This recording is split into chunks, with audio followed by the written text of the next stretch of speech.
Welcome back to Project Fast Fish here on Mike's Motorworks, and we are wrapping up our front window brace, our top window brace, and our A-pillar installation. Check out what's been done so far. And yeah, look at all the clamps. Crazy. Now obviously our cowl has been removed, and I have a lot of repairs done on that. So you want to make sure that you check out that episode where we featured the cowl removal, and there's still a lot of work to be done up in the cowl itself.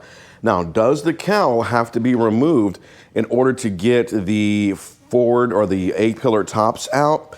No, it does not. All right, I went ahead and did it, okay, because as you see, I got a lot of work that needs to be done, a lot of filler, a lot of holes and repairs that need to be made, right? But it does not need to be done. Alrighty. However, I do recommend that you're careful on where you drill at and make sure you get them all out, because this is tough to get out if you don't get that. But you saw this come out on the removal process, right? And here's where things kind of currently stand. As you see here, this is the piece that was not AMD, and this did not line up perfectly, okay, and lined up really out of whack. So I mentioned before that I went ahead and cut this out into a square, and I'm going to re-weld that all back in after I get this all taken care of up here, right? All of these had been plug welded in, and I ground down the welds as best as I could. I still got a little bit there to grind down and what have you, but these have been ground down. Now I did not do this outside. And if you notice, you're going, hey, there's not even any holes for the plug welds. Well, you're absolutely right, because we're gonna spot weld those into place, all right? Now everything has been aligned. All right, I measured from here to the outside ring, right, and my fixed point, and I made sure that this channel was set the same as it was on my 72. Alrighty, and I should have measured that before, but you know, I made a faux pas error because I tried scribing down this way, and the scribing would have worked, but it doesn't really take into account any differences between the seam here, or this edge here, and the new pieces, okay? And even though we used AMD on the other side, we didn't use AMD on this side because of availability. Alrighty, now up here, you can see that we have things clamped in, and there's a couple of quick notes and important notes up here. Notice how everything kind of fits in and is going in really well. By the way, that's kind of keeping things spread out so I can get the measurements that I needed, because you know, I just wanted to make sure everything was working in. But if you look here in between the clamp, I know it's kind of hard to see, all right, you'll see where the raised edge and the top edge of the brace here kind of match in and fit in. So everything is fitting into place as it was from the factory, right? And everything is nice and flat, all right? But over here, you notice that, hey, this is still, you know, kind of out, and I still got some wiggle room on this piece right here, okay? I'm gonna get that clamped into place, but I wanna get this part welded in first. So that's the next thing I'm gonna weld, is this area up here. All right, I'm gonna get this taken care of. You're gonna see me do that in time-lapse mode, all right? And then I'm gonna work the edges over here, okay? Kind of work the edges with the new spot welder, and then I'll focus in on this at another point, all right? So that's where things currently stand. Everything is measured and measured out correctly, all right? I went ahead and measured from the top to the bottom here, all right? So where the firewall is, if you will, all right? So the top to the bottom, and I measured that in a couple different points. I even cross-measured, make sure we were good. I measured from the far edge on the bottom to the far edge on the bottom over here to make sure that those measurements were still aligned and everything works out good. Again, because this was the window channel, it was important to get the fitment of the window correct, all right? And the placement of these correct. And that was key in getting this installed. So let's get back to work.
that brings us to the end of installation of our A-pillar posts and our front windshield support bracket, or brace if you will.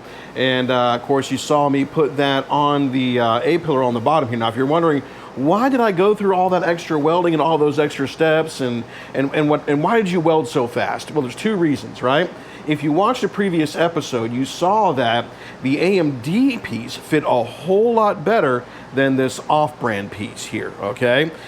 So that was a problem. So we had AMD on the passenger side, we had off-brand on this side, and of course our piece on the top, our brace on the top, was from Dynacorn. The Dynacorn piece was good, okay? The AMD piece was good, all right? This aftermarket brand, not so good, all right?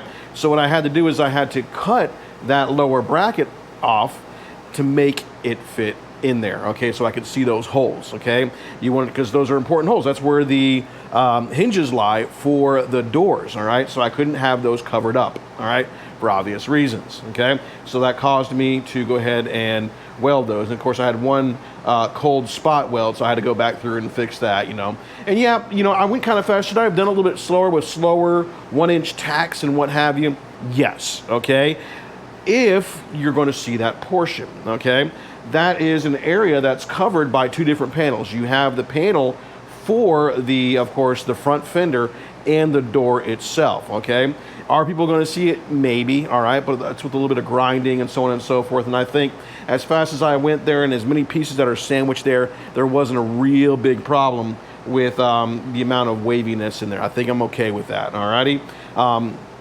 And you saw some other stuff in there that I got to go back through and fix anyway. So that little piece on the bottom that has to be fixed up with Bondo. So there we go. All right, so what is next for Project Fastfish? Well, got to get some stuff cleaned up and ready for its final coating of epoxy primer. But before we get there, okay, before we get there, I got to put the cowl on, all right? So our next video is going to be on, or our next series is going to be on the installation of the cowl panel, all right? I'll probably do that in one video, all right? So how to put on a cowl, okay? Now, if you're one of those experts that are going through and saying, hey, you should have done this, hey, you should have done that, hey, why aren't you doing this, you don't know what you're doing, you're right. This is the first time I'm doing it, but if I can get out there and do it, you can get out there and do it too, all right? Just a little bit of homework, see how things go, and a little bit of practice, and you are set. Thank you for watching.